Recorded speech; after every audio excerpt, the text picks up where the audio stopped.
Assalamualaikum warahmatullahi wabarakatuh, sobat sehat dimanapun berada.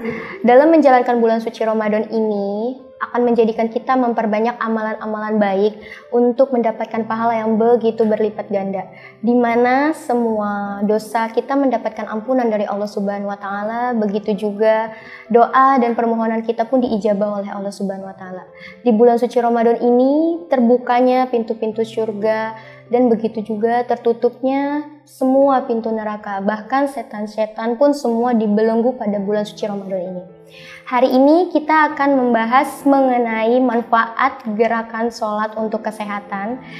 Sobat sehat semua dimanapun berada, bersama kita akan belajar pada hari ini apakah sholat kita sudah tepat dan sudah benar. Karena dengan sholat yang berasal-asalan hanya untuk menggugurkan kewajiban, itu tidak mendapatkan kebaikan, terutama yaitu kebaikan pada kesehatan diri kita sendiri. Hari ini kita akan berbincang-bincang sedikit dengan Ustadz Awang yang sudah hadir hari ini. Assalamualaikum Ustadz. Assalamualaikum warahmatullahi wabarakatuh. Alhamdulillah masih segar ya Ustadz puasanya walaupun tengah hari. Oke Ustadz, izin bertanya Ustadz. Yang kita ketahui dalam melakukan sholat Ustadz, yang pertama adalah melakukan berudu. Nah, terkait wudu ini Ustadz, adakah gerakan yang harus kita perhatikan lebih lanjut lagi dalam melakukan berwudu sebelum melakukan sholat Ustadz? Ya, baik. Bismillah, alhamdulillah, wassalatu wassalamu ala rasulillah wa ala alihi wa ashabihi wa mawalah. La hawla wa la quwwata illa billah, min ba'du wa la tahiyyah. Sobat sehat yang dirahmati Allah Subhanahu wa Ta'ala, terkait dengan pertanyaan Mbak Risma mengenai prasyarat sholat, yaitu kita harus berwudu. Berwudu yang sah adalah wudu yang diajarkan oleh Allah dan Rasulnya. Rasulullah Shallallahu Alaihi Wasallam diajarkan cara berwudu oleh malaikat Jibril Alaihissalam. Bagaimana beliau berkumur, bagaimana beliau memasukkan air ke hidung, bagaimana beliau membasuh muka, wajah, bagaimana membasuh tangan, kemudian mengusap kepala, dan selanjutnya hingga akhir. Sehingga dalam para kegiatan berwudu itu, Allah Subhanahu wa Ta'ala mewajibkan kita untuk membasuh di 4 hal. Sebagaimana dalam surat Al-Maidah ayat 6, Fagsilu wujuhakum wa aydiyakum ilal marafiq. Jadi kita diminta untuk membasuh wajah dari min jabhah, di antara pangkal rambut dan di antara leher. Inilah wajah. Jadi kita membasuh wajah bukan cuma begini, apalagi cuma ciprat-ciprat begitu. Itu tidak sah. Kemudian wamsahu bi aydiyakum ilal marafiq. Membasuh kedua tangan itu dari jari jemari hingga ke sikut, sehingga posisi kita mengambil wudhu seperti kita menggayung air dengan tangan. Begitu juga kanan dan kiri. Dan selanjutnya membasuh atau mengusap kepala, rambut sebagian saja atau keseluruhan. Itu nanti diatur dalam pembahasan fikih. Di dalam 4 mazhab dibahas. Kemudian setelah itu kita membasuh kaki dari jari jemari hingga ke ka'bain, ke mata kaki. Itu 4 hal yang wajib kita harus sentuh. Tetapi Nabi SAW menambahkan atas pendidikan yang diajarkan oleh malaikat Jibril, ditambahkan insyaq. Jadi ketika berkumur harus disertai dengan istinsyaq. Jadi memasukkan air ke hidung. Nah, karena bulan Ramadan ini kita dikhawatirkan kumur-kumur pun harus sekedarnya, ya. Ini akan menjadi penting kalau kita memperhatikan wudhu kita agar kita lebih berhati-hati supaya tidak masuk ke tenggorokan sehingga batal puasa kita. Dan kemudian ditambah lagi dengan mengusap rambut bersama dengan kuping. 1 kali basuhan, 1 kali usapan. Ini yang diajarkan oleh malaikat Jibril. Tetapi oleh para alimil ulama akhirnya sampai ke Indonesia, semua diputus supaya pendidikan ke masyarakat, khususnya masyarakat awam, agar mereka harus tu'maninah, tertib. Berkumur setelah berkumur 3 kali baru istinsyak, mengasukkan air ke hidung, semua disemprotkan, kemudian basuh wajah, tangan, terus rambut, dan kemudian kuping, ya, dan selanjutnya ke kaki. Itu tertibul wudu.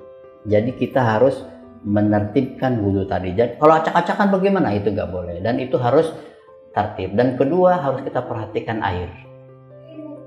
Airnya harus kita perhatikan. Air itu harus jangan musta'mal, harus suci, mensucikan.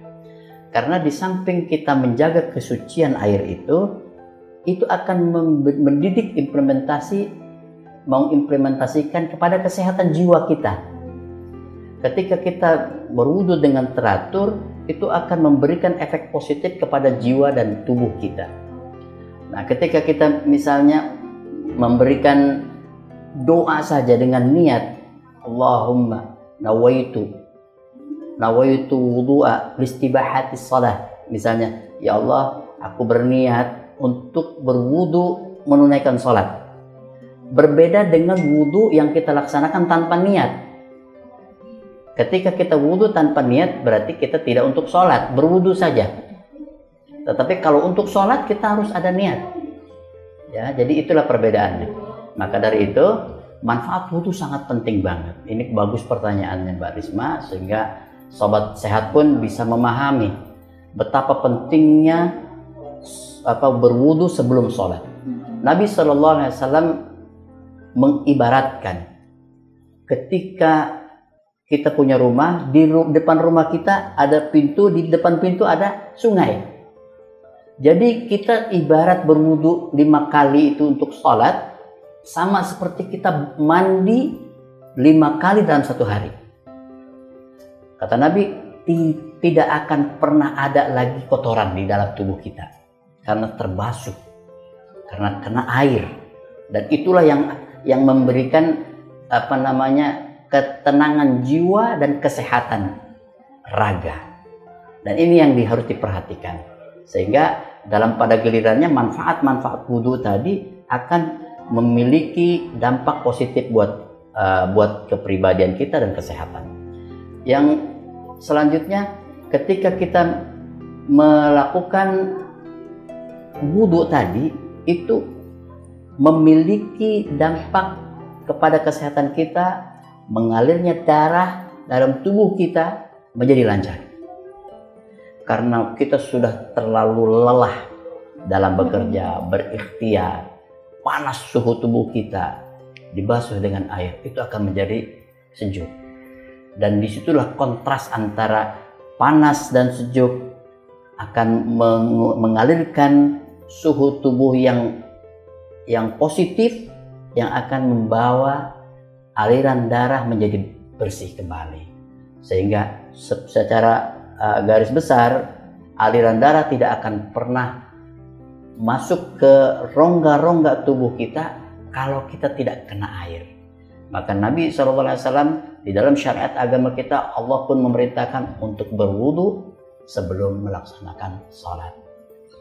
Masya Allah, berarti berwudu aja tuh udah banyak banget manfaatnya untuk kita ya Ustadz ya. Selain mendapat pahala sebelum melakukan sholat, juga sangat bermanfaat buat tubuh kita. Apalagi kan gerak-gerakin organ tubuh kan, tangan, kaki. Betul. Gitu ya Ustadz ya. Betul. Sangat bermanfaat banget. Nah, untuk selanjutnya nih Ustadz, terkadang kita masih banyak kesalahan nih dalam melakukan gerakan sholat takbiratul ihram. Nah, untuk gerakannya itu yang baik dan benar itu gimana Ustadz? Karena kan saya pribadi kalau memperhatikan sedang berjamaah berbeda gitu loh Ustadz. Nah, yang baik itu dan benar seperti apa Ustadz? Ya, Mbak Risma dan sobat sehat yang dirahmati Allah Subhanahu wa Ta'ala, Nabi SAW bersabda, "Shallu kama ra'aitumuni usolli." Salatlah kalian sebagaimana aku melaksanakan salat. Jadi Rasul SAW salat itu dengan tumakninah, dengan tertib. Ketika beliau mengawali beliau berdoa kepada Allah Subhanahu wa taala, memohon agar tidak ada gangguan dalam hal beribadah pada Allah Subhanahu wa taala. Dan itu diajarkan. Sehingga kita harus mengikuti itu. Yang kedua, dalam gerakan sholat itu betul-betul memiliki irama yang senada dengan alam. Sehingga tubuh kita yang tadinya lelah hayati itu bisa betul-betul kembali kepada semestinya. Misalnya, ketika kita takbiratul ihram, karena itu adalah pembuka sholat kita. Dan itu rukun. Mau tidak mau, orang yang melakukan sholat harus takbiratul ihram dengan mengucap Allahu Akbar, tetapi sambil mengangkat kedua tangan, membentangkan tangan, ada yang di atas bahu mendekati ke kuping sambil mengucap Allahu Akbar sambil diletakkan di atas perut atau di atas dada. Ada juga yang di depan dada. Ini semua membuka rongga-rongga gerakan kita. Ketika kita menggerakkan tangan kita, itu akan membuka sisi pernafasan dalam tubuh kita. Kemudian diiringi dengan bacaan yang tentunya membawa kesejukan di hati. Makanya Nabi SAW berpesan kepada Bilal, "Ya Bilal, qumis shalah warihna biha." Hai Bilal, iqamah, tegakkan salat dan istirahatkan kami dengan salat tadi. Jadi Nabi SAW itu mengajarkan kepada kita, salat itu adalah istirahatnya kita. Jadi betul-betul syahdu. Tidak seperti orang yang dikejar utang. Ya, jadi betul-betul kita salat itu tumanina, Allahu Akbar. Setelah kita baca iftitah, kemudian kita baca Al-Fatihah, kemudian baca surat, nah lalu kemudian kita ruku. Nah, dalam hal kita takbir ini harus betul-betul kita perhatikan, jangan sampai salah. Ya, sobat sehat yang dirahmati Allah Subhanahu wa taala, mengucap takbir semestinya A-nya itu pendek. Jadi Allahu Akbar, barnya itu pendek. Nah, kebanyakan orang masih kita dengar A-nya tuh panjang. Ketika Allahu Akbar sesuai dengan tata bahasa Arab, artinya Allah Maha Besar. Tetapi ketika kita memanjangkan alifnya di depan, hamzahnya di depan, Allah, itu sudah berbeda lagi artinya. Allahu Akbar. Artinya, apakah Allah itu Maha Besar? Jadi bertanya kepada Allah. Atau ada juga orang yang salah dalam pengucapan akbarnya. Allahnya betul, Allahu Akbar, panjang barnya. Ya, ketika membaca Allahu Akbar, barnya panjang, itu artinya Allah adalah bedug atau Allah adalah kubri, jembatan. Waliyadzubillah, itu tidak sah, tidak diterima. Karena apa? Karena yang diajarkan oleh Rasul Sallallahu Alaihi Wasallam, takbir itu alifnya pendek, hamzahnya Allahu Akbar, barnya juga pendek. Nah, ini menegaskan kepada kita untuk hati-hati, karena kita sedang berhadapan dengan Allah Subhanahu wa Ta'ala. Ketika kita Allahu Akbar, berarti kita sedang memuji Allah, bukan menghina Allah. Makanya nanti ada yang pahala sholat kita mengawang-awang di antara langit dan bumi, tidak diterima. Ya, ini sia-sia, yang disebut dengan wailul lil musallin. Ada yang lalai karena tidak melakukan sholat, ada yang lalai dalam sholat tapi tidak menghiraukan ilmunya. Gitu. Jadi penting sekali untuk memperhatikan gerakan sholat dan harus betul-betul sesuai dengan yang diajarkan oleh Rasulullah SAW. Selain dua gerakan ini, Ustadz, gerakan apa lagi dalam sholat yang sangat bermanfaat bagi kesehatan kita, Ustadz? Sahabat sehat dan Mbak Risma yang dirahmati Allah Subhanahu wa Ta'ala, seluruh gerakan sholat memiliki manfaat besar buat tubuh kita. Setiap gerakan dalam tubuh kita itu betul-betul memaknai adanya sirkulasi darah dan oksigen. Terlebih ketika kita sedang ruku. Ruku itu Rasul SAW mengajarkan ketika kita ruku harus betul-betul punggung sejajar, rata. Bahkan ketika Rasul mengajarkan sholat kepada Sayyidina Ali, Rasul mengambil gelas. Sayyidina Ali waktu itu masih kecil, disuruh ruku, dan di saat ruku itu Rasul menaruh gelas di atas punggungnya. Apakah dia jatuh atau dia akan terprosok? Jatuh itu dalam tanda kutip berarti dia tidak balance. Begitu juga terprosok, dia terlontar ke depan, berarti dia terlalu membungkuk. Jadi yang harus diajarkan oleh Nabi SAW dalam ruku itu kita harus rata. Jadi gelas itu tidak jatuh. Dan kedua tangan kita menggenggam ke lutut. Ini ruku yang sempurna dan dilakukan dengan tumanina, dengan tenang, dengan tanpa tergesa-gesa. Dan diusahakan saat membacanya pun doa itu harus tidak tergesa-gesa. Ya. Karena ada doa di situ. Ya, kebanyakan kita baca Subhana Rabbiyal Azim. Tetapi ada doa di situ. Subhanaka Allahumma Rabbana wa bihamdika wa tabaraka ismuka wa ta'ala jadduka wa la ilaha ghairuk. Nabi mengajarkan begitu. Kita berdoa di setiap gerakan itu. Kenapa? Karena disitulah Allah Subhanahu wa Ta'ala sedang berdialog dengan kita. Ya, pada saat gerakan sholat itu terjadi, di situ Allah akan memberikan semua apapun yang menjadi haknya hamba. Hamba ingin sehat, dia bergerak dalam sholat, sehingga Allah Subhanahu wa Ta'ala berikan kesehatan. Terlebih lagi ketika dia sujud. Sujud memiliki manfaat yang sangat besar, karena seluruh oksigen yang ada dalam tubuh itu mengalir deras ke kepala, yang konon kabarnya 24 jam ini kepala tidak tersentuh dengan oksigen dan darah. Ya, maka di dalam agama kita dikembalikan kepada fitrahnya, disejajarkan lagi, disempurnakan lagi. Ketika kita sujud, maka darah akan mengalir ke otak dan otak akan dipenuhi dengan darah sehingga oksigen muncul dan semua tatanan dalam berpikir itu akan menjadi normal. Nah, ini akan memberikan efek positif ke dalam jiwa kita. Nah, kalau sekiranya kita ternyata tidak tumaknina, tidak tenang, terlalu tergesa-gesa, ini tidak memiliki efek positif ke dalam tubuh kita. Padahal innas salata tanha 'anil fahsya'i wal munkar. Bahwa salat itu mencegah kepada perbuatan keji dan munkar. Dan yang terakhir dalam gerakan sholat adalah ketika kita melaksanakan sholat itu betul-betul di dalam iftirash, duduk iftirash kita setelah sujud.